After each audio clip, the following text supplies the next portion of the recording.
বিদ্যাপীঠ স্কুলে যে হঠাৎ যে ভিজিটে এলেন এর কারণ বা কি এসে কি পেলেন বা কি পেলেন না, এই ধরনের কোনো বিষয়?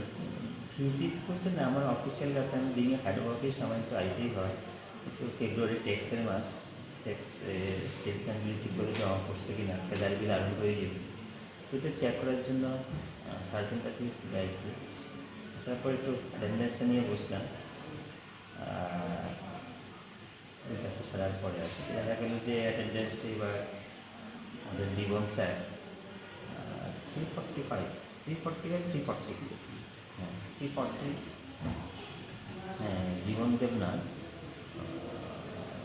উনি স্কুলে নেন, বাকিরা ডিউটি পারফর্ম করছে এবং প্রপার টাইমেই তারা স্কুলে অ্যাটেন্ড ছিল। যদিও জীবনবাবু আজকে সই করে গেছেন। এই ধরনের আমরা আগেও খবর পেয়েছি যে স্কুলে এর আগেও আমরা যখন এসেছি এই ধরনের খবর পেয়েছি উনি কাউকে না জানিয়ে স্কুল থেকে বাড়ি চলে যান বা কোথায় চলে যান, বা স্কুলেও এর আগেও কয়েকবারে ওনাকে নিয়ে সংবাদ শিরোনামে বিদ্যাপীঠ স্কুল।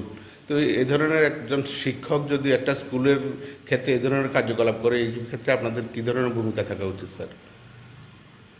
ভূমিকা বলতে স্কুলে আমাদের এন্ট্রি নেব 10:45 থেকে আমাদের 4:15 অবধি স্কুলে থাকতেই হবে।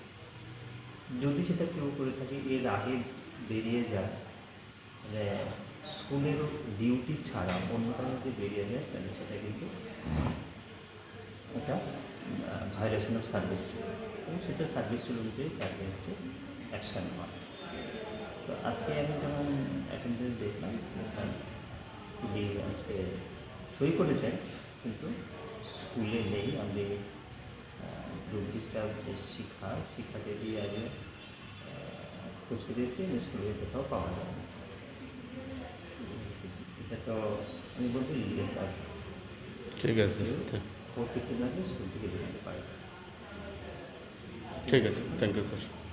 আপনি এখানে ভারপ্রাপ্ত প্রধান শিক্ষক, আপনার স্কুলের যে শিক্ষক জীবন দেবনাথ ভিজিটে এসে স্যাররা ওনাকে পেলেন না, এই বিষয়ে আপনার কি বলার? আমার অফিসের DDO sir, head of official DDO স্বরূপ স্যার মহোদয়, উনি এসেছিলেন এটা ট্যাক্সের যে ইনকাম ট্যাক্সের যে ফর্মগুলো ওগুলো সিগনেচার করার জন্য। তো উনি আমার কাছে অ্যাটেন্ডেন্সটা চাইলেন, তো আমি অ্যাটেন্ডেন্সটা দিলাম ওনাকে। তো বললো কারা কারা প্রেজেন্ট আছে একটু ডাকবেন। তো আমি ডেকেছি, দেখা গেল এখানে জীবন দেবনাথ স্যার নেই। তো ওনাকে আমি ফোনও করেছিলাম, তো ফোন উনি রিসিভ করেননি, বা আমাকে উনি কিছু বলেও যাননি যে আমি কোনো কাজে বেরিয়ে যাচ্ছি, আমাকে কোনো ইন্টিমেশন দেননি উনি।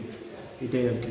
না, এ ধরনের ঘটনা এর আগেও হয়েছে পুনরাবৃত্তি, বা আপনাদের কাছে যা খবর এটা কি সত্যি? এটাও সত্যি, অনেক সময় তিনি থার্ড পিরিয়ডের সময় চলে যান, আবার লেজারের শেষে এরপরে আসেন, আবার 4:20 2:20 পরে আবার আসেন।